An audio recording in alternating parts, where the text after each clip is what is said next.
You want to get rid of this simp mentality that you have, right? I implore you to work in a female-dominant field for a year, preferably 2, right? So when you do that, what's going to end up happening is all your simp thoughts are going to be gone. You're going to see when she's being honest, when she's trying to manipulate you, or when she's just being a victim. Because a woman's number one tool throughout everything, with men, with women, especially with men, is victimhood. Because most men are simps, and most men will do anything to sleep with a woman or get the opportunity to even talk to her, right? So I will give you an example of what happened to me when I was working in a women's shelter. Now, mind you, my entire life I've worked in female-dominant fields. Even now I work in a female-dominant field. I love women. And one of the reasons why I get along with women so well is because I understand them. And I know if I'm put in a precarious situation, I have my phone, right? I have 2 phones. I have my phone, and what I do is I use it and I record in the background. So I used to be an assistant manager at a women's shelter. I applied for the position. They looked at my name and they thought it was a woman's name. My name is Chima, right?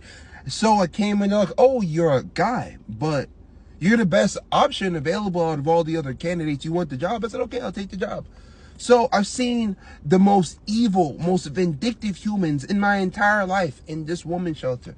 I've seen one woman while I twisted open the cap of medicine to give to her. We're supposed to count the meds beforehand, which is what I did, right?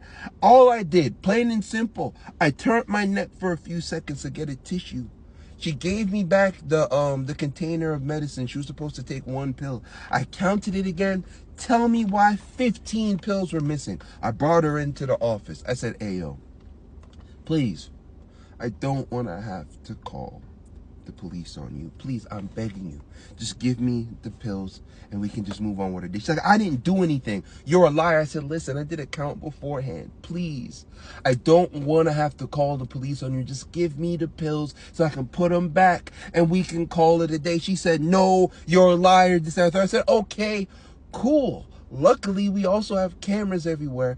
And luckily, I have my voice recorder, and I recorded how many pills were there with my voice before I gave you the container. So there's no game to be played here. I'm calling the police. She said, please don't, right? So what did she do?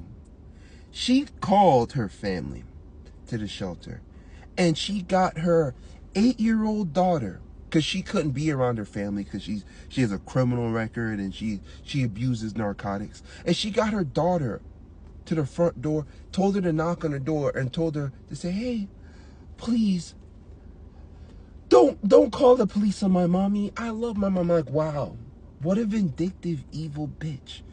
Instead of just giving me the pills so I can put them back in the container and lock them up, you're going to use your child so you can manipulate me?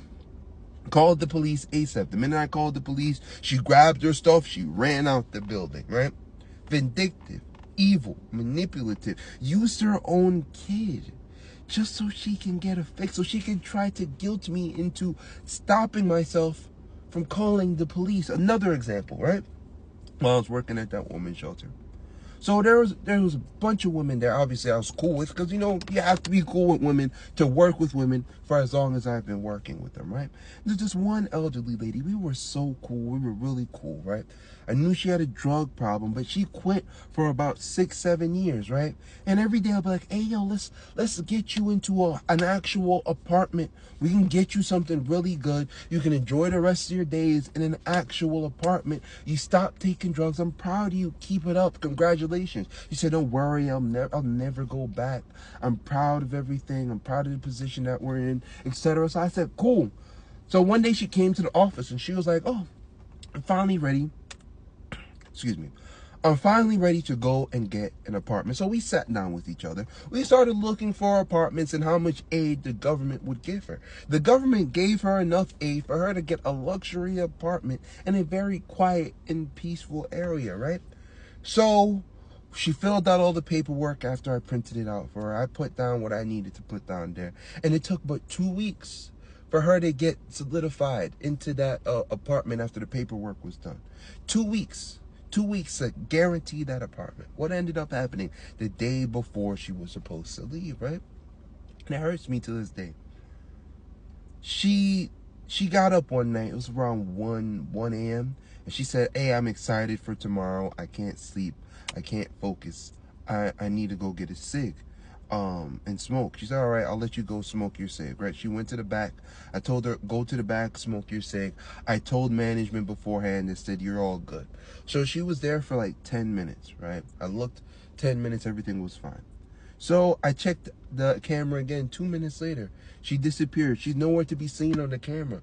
I checked everywhere. I checked every room I can check. She was nowhere to be found, right? I called management. I said, hey, she disappeared from the premises. They said, listen, you didn't do anything wrong. You called us beforehand. You did everything you were supposed to. Cool. I was shattered. I was heartbroken. It's like, why? So anyway, because my camera cut off. I'm driving home. I'm angry. He even shed a thug tear, right? I was like, damn, I can't believe you just vanished like that. Especially after we got so close to everything and I put in all that work for her. I drove past the gas station. There's a dealer at the gas station, right? And I found her at the gas station while I was passing by. And I drove by her real slow. And I seen him and her exchange. He had a rock in his hand. You know what type of rock. She had some money and she did a transaction. I'm like, dang, why? Right? And she never came back to the shelter, bro. Even though we already got her a place. She never came back. Just betrayed my trust. Another example.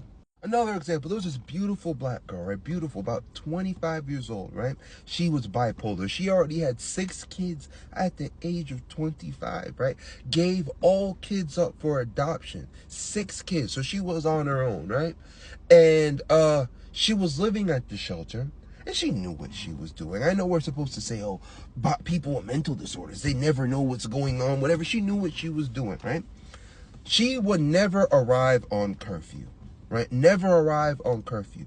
She'd be in and out. I have to keep writing it up. One day I just said to her, I said, yo, this is a really nice shelter. Really nice. Everyone here is kind. Everyone here is polite. We spend $1,000 a week filling up the pantry with food and making sure that the fridge is full and there's steak in there and there's chicken in there and you can cook yourself. You are granted this amazing opportunity. You don't want to have a job. You're not trying to get your own place. You're not trying to do anything. Why? And then she just said, fuck you, blah, blah, blah. I said, listen, I'm out here trying to look out for you. If you ever want to sit down and work on getting an apartment, work on getting a job or something, we can do that. But why is it that you keep wasting everyone's time, right? And she hated me ever since, right? One day I turned my neck, right? And she just glaring at me. So I just smile at her. I just go like this. I smile at her, right? She started doing that for about 2 weeks straight. One day, she grabbed a pot and she started charging at me, right? And I just looked at her and I smiled and I dodged it, right?